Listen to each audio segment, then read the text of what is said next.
Hello दोस्तों, इसके पाठशाला में आप सभी का स्वागत है। तो आज हम सांख्यिकी के अंतर्गत माध्य, माध्यिका, बहुलक और परिसर क्या होता है उसको हम जानेंगे और इसका वैल्यू या मान कैसे निकालते हैं उसको आज हम सीखेंगे। तो चलिए दोस्तों, वीडियो में आगे बढ़ते हैं। और आगे बढ़ने से पहले आप सभी से रिक्वेस्ट है कि अगर चैनल में नए हैं तो चैनल को सब्सक्राइब कर लीजिए और वीडियो अच्छी लगती है तो प्लीज़ लाइक करें और शेयर करें। तो चलिए दोस्तों, वीडियो में आगे बढ़ते हैं। ये माध्य, माध्यिका, बहुलक और परिसर, ये चार चीज़ें ऐसी हैं जो हमेशा एग्जाम में कन्फ्यूजन करती है कि मतलब सभी चीज़ें समान लगती है। ठीक है, थोड़ा थोड़ा अलग है, मैं उसको भी अंतर करते हुए बताते हुए आपको आगे बढ़ूंगा। तो चलिए आगे बढ़ते हैं। तो सबसे पहला है कि माध्य। ठीक है, माध्य क्या होता है? इसको इंग्लिश में बोलते हैं मीन। माध्य मतलब होता है दोस्तों, एक तरह से औसत ही बोल सकते हैं। जिस तरह से हम लोग औसत ज्ञात करते हैं ना, वैसे ही माध्य ही ज्ञात करते हैं। तो माध्य का सूत्र क्या होता है उसको पहले हम लोग देख लेते हैं। तो माध्य क्या होता है? माध्य बराबर, ये जितनी संख्याएं हैं सभी को जोड़ेंगे, मतलब संख्याओं का योग बटे कुल संख्या। ठीक है, ये होता है माध्य निकालने का सूत्र। औसत भी सेम ऐसे रहता है, औसत बराबर संख्याओं का योग बटे कुल संख्या, यही रहता है। तो हम लोग क्या करते हैं माध्य निकालने के लिए कि जितनी संख्याएं हैं सभी को जोड़ देंगे ऊपर से।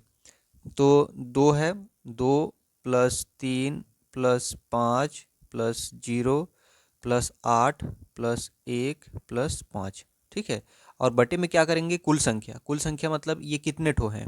तो 1 2 3 4 5 6 7 ठो हैं। ठीक है, तो यहाँ पे 7 कर देंगे दोस्तों। तो चलिए अब हम सभी को जोड़ लेते हैं।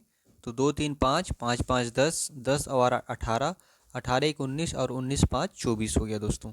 तो यहाँ पे हम लोग 24 लिख लेंगे, बटे ये 7 है, बटे 7 ऐसे करके। ठीक है, अब इसको हम भाग देंगे तो कितने बार में कटेगा? 7 तिया 21, 22 23 24 30 हो गया। ठीक है, तो 7 दूनी 14, 7 तिया 7 चौंग 28, लगभग 4 बार में कट रहा है। ठीक है, इसके आगे भी जा सकता है लेकिन आप लगभग इतना आप मान सकते हैं कि इसका आंसर यही होगा।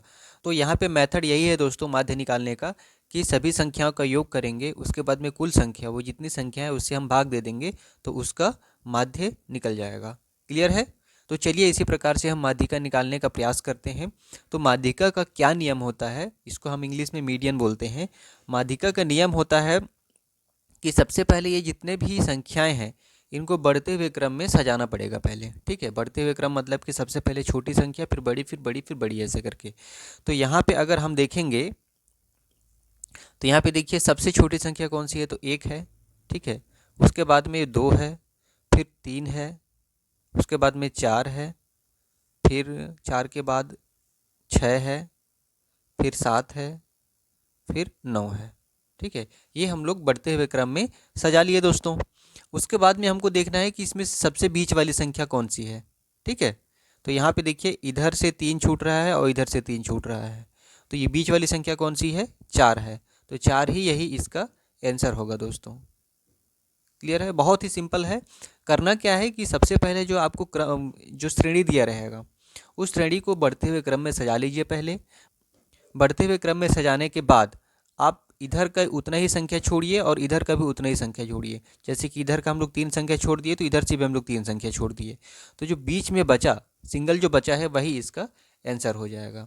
अब मन में ये एक डाउट आता है कि मान के चलिए यहाँ पे एक संख्या बचा, हो सकता है 2 संख्या बचे, तो क्या करना पड़ेगा?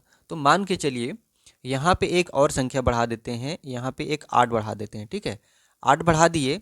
अब इसको हम लोग फिर से बढ़ते हुए क्रम में लिखते हैं, तो ये सेम वैसे ही आ जाएगा, 1 2 3 4 6 7। उसके बाद में यहाँ देखिए 8 बढ़ाए हैं तो यहाँ पे 8 आ जाएगा, फिर 9 आ जाएगा।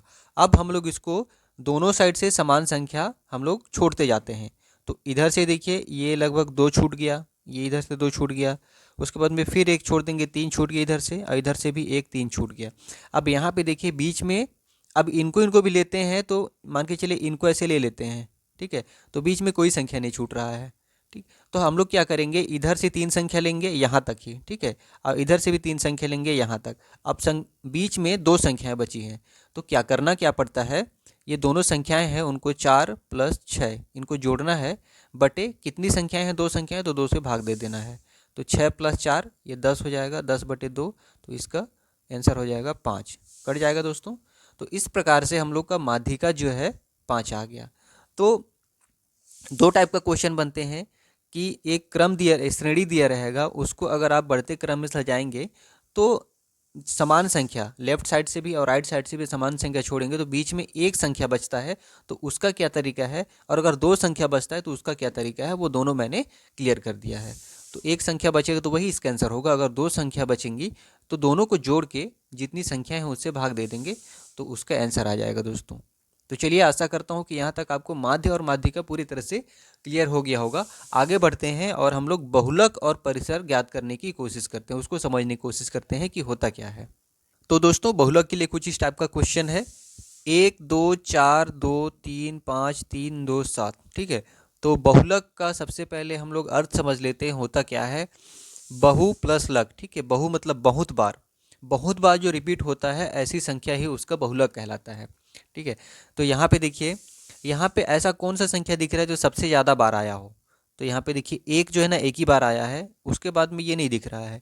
दो जो है कितनी बार आया है, 1 2 3 बार आया है। दो जो है 3 बार आया है। ठीक है, उसके बाद में देखिएगा 4 कितनी बार आया है, एक एक बार आया है, उसको तो लिखने की ज़रूरत नहीं, लेकिन एक बार से जो ज़्यादा आया है उसको हम लिख सकते हैं।